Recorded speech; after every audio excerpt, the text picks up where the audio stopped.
Welcome back to Full Circle with Mikali. A very good morning to you. How you're doing? Where you tuned in from? 111 That is our SMS line. Switch TV KE on Instagram, Switch TV Kenya on Facebook. Now, so many things have changed over the last 2 years, where we're not allowed to have many people. Physical one-on-one meetings have reduced considerably. Well, the world is opening up, but for quite a huge chunk, we've seen many things take the virtual way.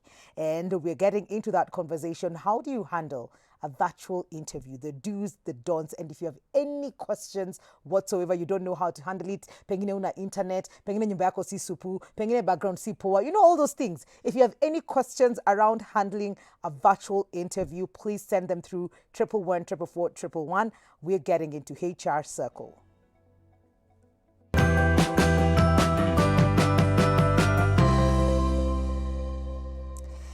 We have the managing partner, Athena Consulting. Karibu sana to the show, Emmanuel. Asante sana. Thanks a lot, Mikali, for hosting me. Yes. Yes, I'm. My name is Emmanuel Maingi. Yes. I'm the managing partner at Athena Consulting, and we are a headhunted recruitment firm for corporates, but we also offer career advice for individuals to ensure that people get to understand what they need to do, or the do's and don'ts when it comes to career progression. Because at the end of the day, I have a saying that you don't grow up to your goals, you grow according to the structures that you put in place.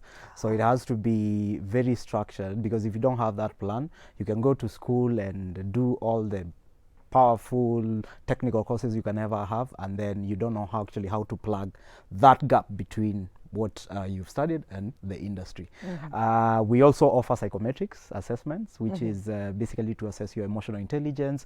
And I think, as Israel mentioned, about why do people do what they do. So we also do that for individuals as well as teams as well within organizations. This is a whole 360 for Athena, if you ask me. So I come to you because I don't understand what is going wrong with me, not getting the jobs. I go to interviews, or I have the virtual interviews, but I'm not getting. So I am concerned about that. So I come to you and you talk to me, you teach me, or you show me where I'm going wrong. And you take time to make me understand social skills and stuff. And then you also help me get a job. The thing is, I tell people, you see, I can't promise you what I don't have. That's true. Because there are people out here who say, yes, I can get you a job. But if that job is not within my control, if it's not my organization, and you don't meet the skills that the industry is looking for, I'd be lying to you. But what we are able to do is show you, okay, this is where you're going wrong. So the basis of it all, of what we do, it comes down to packaging you to be a better communicator. Because at the end of the day, a lot of us, you get out of school, you prepare a CV, just take a Word document, put your contact details. Mostly copy and pasting at that time. It's just like, bradangu alifanyanga nitumie yako. And then you get, maybe you got a job somewhere, you take the job description, you paste it there, and that's your CV. Unfortunately, the world has evolved with technology, so we have, applicant tracking systems, which is now the automated process of hiring. And those systems, basically, they assist the human interface to ensure that they filter out unnecessary, or the people who don't meet the criteria that is actually set out for that particular job description. Again, we also we show you. So I wouldn't go much into emotional intelligence, but I just want to mention 5 things. This is the basis of communication. So one is you have to understand self-awareness. What are your limitations? What are your actual strengths? And sometimes we assume our strengths are good for us, but sometimes actually they're not. They're not. 2, self-regulation, catching yourself in that moment where you overextend, you're angry at something, and maybe you may lash out, and it's all about relationships. So you can actually, it can take you a year to build a relationship, and just like that, you are. The third one is empathy. You have to be willing actually to put yourself in someone else's shoes to get to understand. Because this is where a lot of, I think, graduates or people, professionals basically looking to advance their career, they don't see how the job market requires their skills. So how do I package myself to be able to go and say, the interviewer or the company says, in fact, you know what? we'd like to have a further conversation with you because we've seen, yes, you did this, but we've seen that you're self-driven. So you have to listen to understand what the industry needs. Okay. And then the fourth one, it comes down to social skills. Okay. You know, if you don't have social skills, because it's all about relationships, Yes. you don't grow at the end of the day. And then the last one is motivation. Motivation is what drives you to wake up in the morning and do what you have to do throughout the day. And like Israel said, you know, we look for a purpose and growth. And if you're not actually doing that, then there's nothing much you're doing. Wow. Yeah. So I get all of that. I feel like it doesn't matter what age I'm at or if I've been working already. I think it's important to learn the things that you've just mentioned. Super important. Whatever age, getting out of school, getting into the job market, already working, looking to advance yourself. Because like you said, it starts with self-awareness. Yeah. If you do not understand all of this and what you're all about, then all the rest, the four of the other ones do not even, will not come out to play. But today we're talking about, virtual interviews. The world changed. Whoever thought, like as an actor, you will send your acting, portfolio. It's like we've given you a script, we need to see you in action, act it out, send it to us. Yeah. And you're not interacting with other people, it's just you. Yeah. And now even interviews, that's where we are at, where we're having virtual interviews. Yeah. And we've seen all kinds of crazy things from last year because it was new. Yeah. And we didn't really understand this space.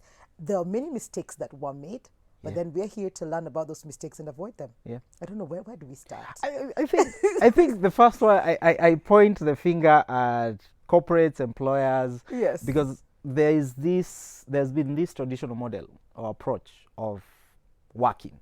So I have to see you in the office every single day. Yes. To know that you're working. Yes. A lot of people, to be honest, we function at different times of the day. So there are people who actually put in, there are early birds, there are people who function in the middle of the day. But at the end of the day, it's getting to understand, okay, first of all, what is remote working to you? How does it impact your bottom line, which is your balance sheet? First of all, you don't need to pay so much utilities because there are people who are not core staff who don't need to be in the office. Yeah. Now let's go now to the candidates themselves. So you want to apply for a job. So some of the mistakes that people make is, I saw it myself. So we were conducting some interviews last year and the problem with some people, of course, sometimes you just have to be more accommodating because it's a new thing. You make mistakes, you learn from that. Yes.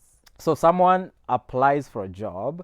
Of course, they go through we sift through and we shortlist them. Yes. Then during the interview, you're having this conversation and they just disappear.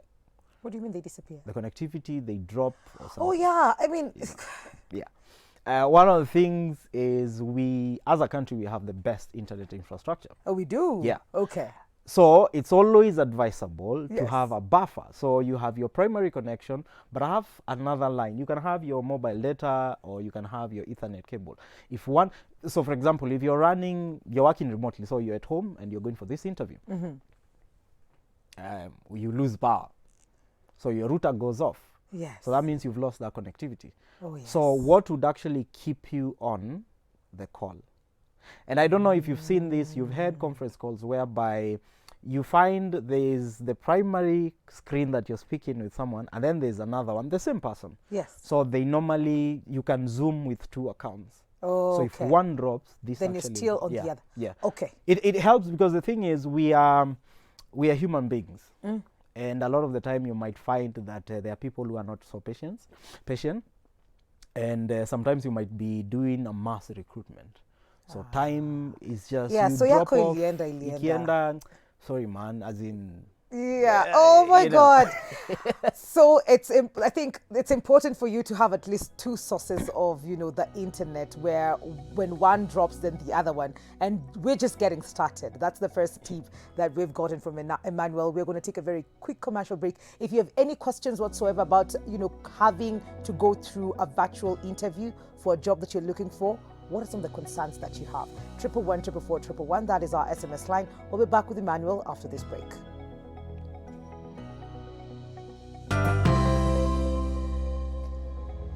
Welcome back to Full Circle with Mikali. We're talking about virtual interviews, the mistakes that happen and how we are going to avoid them, overcome them, conquer them, because Emmanuel from Athena Consulting is here to just, give us some tips about how we need to go around that. The first one is Wi-Fi connection, and you've already mentioned that we need to have at least 2 sources where if anything happens, you would address the Mokwina and Danga.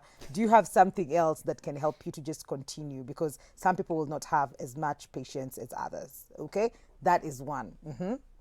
Yes. The other one is, I think, like I was saying earlier on, the landscape hasn't shifted much. It's just that everything has just gone remotely. So it's getting to understand what resources do you have at your disposal. Because again, it comes down to the basics of preparing for your interview. So what do you need to do to be able to, when you get into that interview, you're very articulate, you address the points and the questions. So before, I remember when I was looking for a job, we'd look at the company vision, you know, and a lot of the time that doesn't really matter so much, because if you're not applying to be at a C-level position, then chances are you're not going to be involved in driving the vision of the company. So it comes down to, first of all, you have to prepare yourself very well. Dress code will never change. Okay, so you must be, because again, a lot of these interviews are video calls. So people need to see your presentation. You have to look the part. Again, there's the temptation whereby, you know, you can take notes and you stick them by the screen. So at least when you can be reading. We can pick that up. Because my eyes keep darting. Okay. So it's important at least to be able, because when I observe, because one thing to understand is your body language says more than your words. So all someone just needs to do is just observe your body language, and I can tell if there is a distraction in the background, or you're trying to, you know, read, or we send you a test and then you've copied, you know, you've Googled and you have the answers at hand. And to offer guidance and to ensure that, because everyone thinks the interview process is so difficult, it is not actually. But here's the problem. The assumption, we are very good communicators, because I'm speaking to you, Mwikali, so I'm very good at talking, right? I speak to my wife or I speak to my mom, I'm good at talking. Wait until you have a panel of 4 people and they start asking you questions. That's when the words, they just seem to disappear. So the basis of it all, you use the STAR matrix. It's your way of preparing for these virtual and even physical interviews. And the STAR matrix is the STAR, like the STAR, S-T-A-R, and the S is for the situation. Think of a situation, and then what was the task, the action you took, and what were the results. So when you think about it that way, it will give you, because it's a competency you're looking at. What is your experience that you're bringing? Why does an organization ask for 5 years of experience? So if you know that you have that or more than that, then you'll be able to think of a scenario whereby, what was the situation that I actually solved a problem within the company? Now that helps you to even compress your answer to not more than 3.5 minutes. So your train of thought is not lost, because a lot of the time you can start very well, and then 4th, 5th minute, they're like, you're losing us. You know, what did you mean here? What did you mean when you're saying this? Oh, wow. STAR matrix. I think that's a brilliant one. I hope you guys are taking notes, because I think I've had it for the very first time. When we talked about Wi-Fi connection, I don't know if this ties in with the quality of sound, the quality of video, because sometimes, well, we're getting into meetings where we've turned off the camera, and we might be needed to turn it on. The quality of that. Does it matter? It really matters. And I think it's an issue to do with how self-driven are you. To ensure that you understand the limitations of connectivity. Because again, you can have the strongest connection around, and then something happens along the way, and it becomes unstable. So you have to understand each tool that you're using. So we have Zoom, you have Jitsi, Google Meet. What is their bandwidth consumption? So you do your research. You need to do your research. And for me, from my experience, and this is not a product endorsement or anything, web-based, I wouldn't mention any product, but web-based applications tend to be lighter, and they utilize less bandwidth. So that in itself actually, it gives you some kind of stability, because again, you can be somewhere where your connectivity is very poor and it's not able to support any standalone application. Okay. Yeah. When we talk about virtual meetings, then that means probably we are more focused on people who have access to these things, a laptop, internet. Yeah.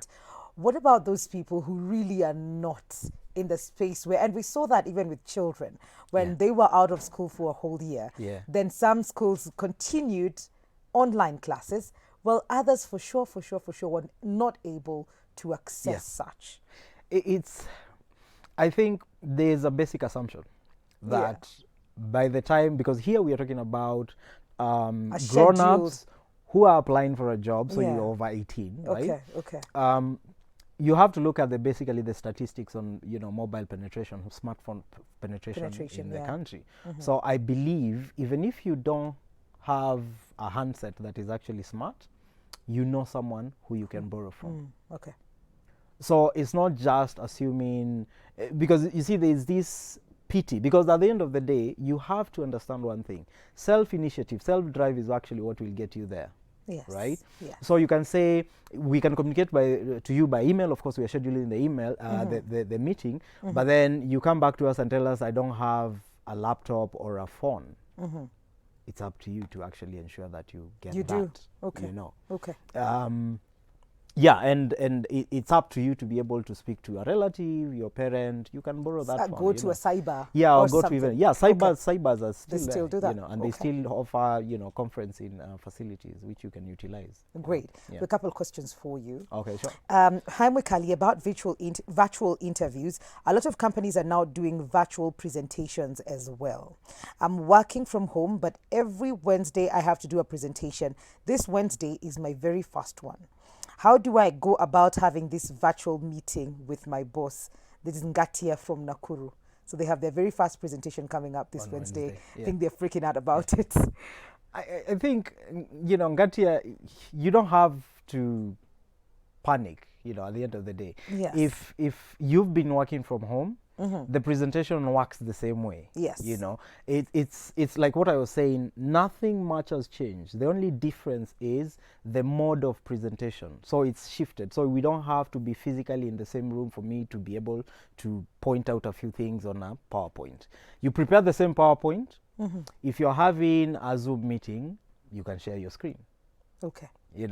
And you can control the screen, or whoever is actually prepared the presentation, you can actually do it. And I think this offers an opportunity for many people to sharpen their presentation skills. Yes, true. You can now take that opportunity to actually do a recording of yourself and make that presentation, then watch. Before we used to stand in front of a mirror and do the whole thing. Yes. Now you don't have to. You have, if you're working from home, that means you have an application, you have maybe the infrastructure is there like a laptop. Yeah. So record yourself even on your phone and just watch what you're doing, and if there's anything you're doing wrong, then you'd be able to correct. So by the time you're going for your presentation on Wednesday, you'll be good to go. Okay. Yeah. Ngatia, do I was about to say like a drive test, but a TriZex. Yeah. And just see how it goes. If you like it, then probably they will. If you feel like you need to improve on something, then go ahead and do that. What questions should I ask in a virtual interview to know if I have nailed the job, seeing it's different from a physical setup like I've been used to? My name is Migrate. All right, Margaret, thanks for that question. It's I think it depends on, one, the role. Yes. And two, it's normally very difficult to, at that particular moment, to tell whether you've actually aced it. Yes. But you can tell by how the panelists get to respond to your questions.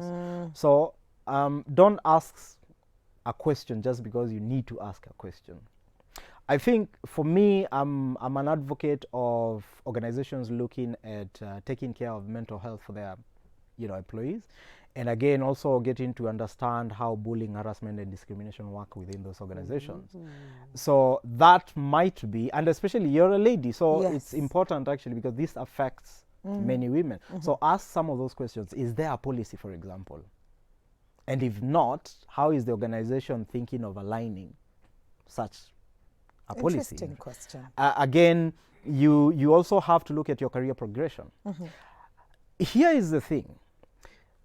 It is, desperation sometimes pushes us to take on jobs that are not good for our mental health because we need to pay bills. But then again, I think we are at a point whereby we are talking a lot about mental health. It is very important and critical for you to take care of yourself mentally. So look at the organization, and this is one of the questions you can ask.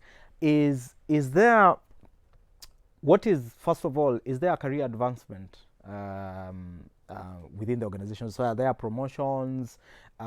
Again, how do they handle internal promotions?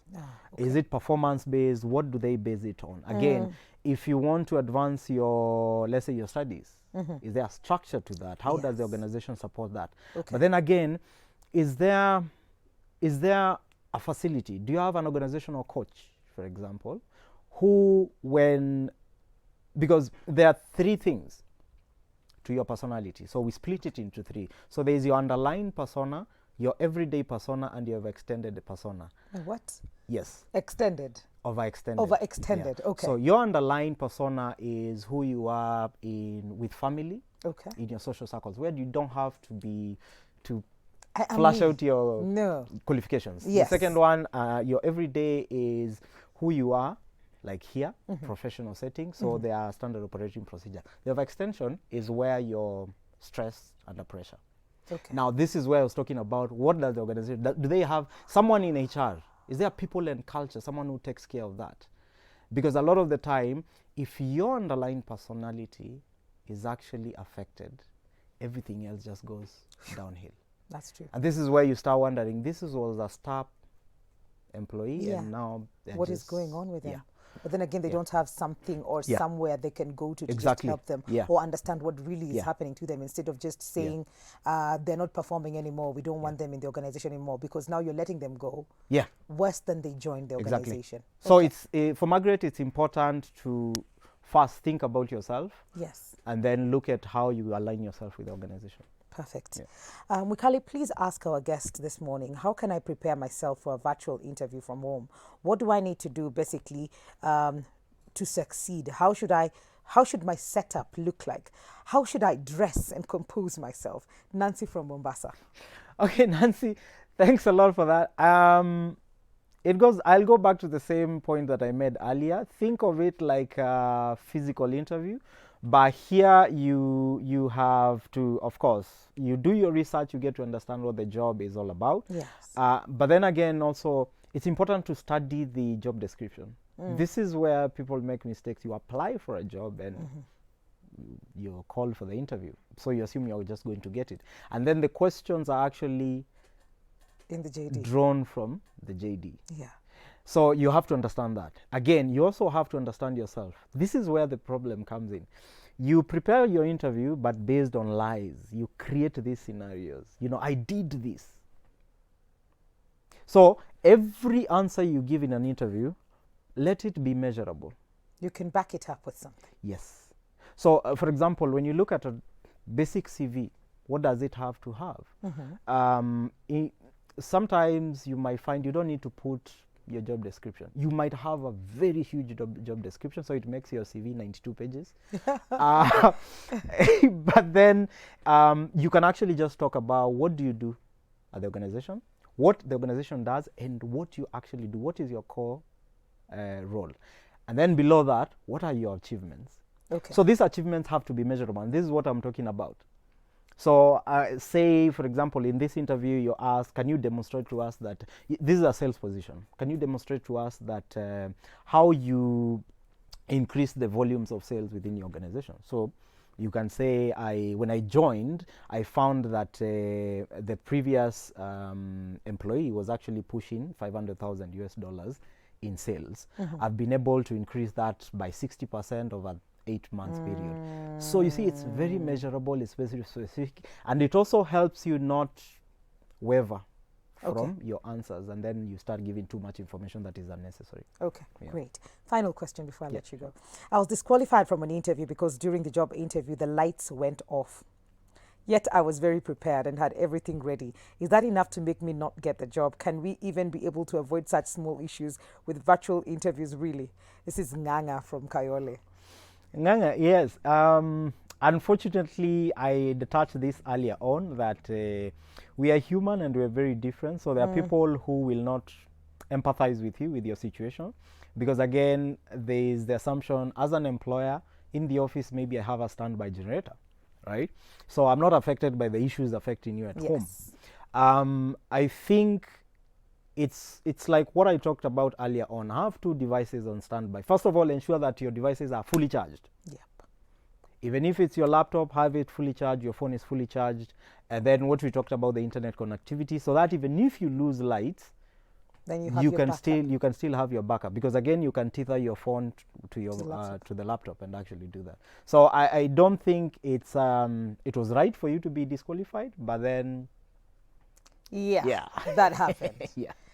Thank you so much, Emmanuel, for coming through and for answering all of our questions this morning and enlightening us as well. How can people get in touch with you for all the services that Athena Consulting offers?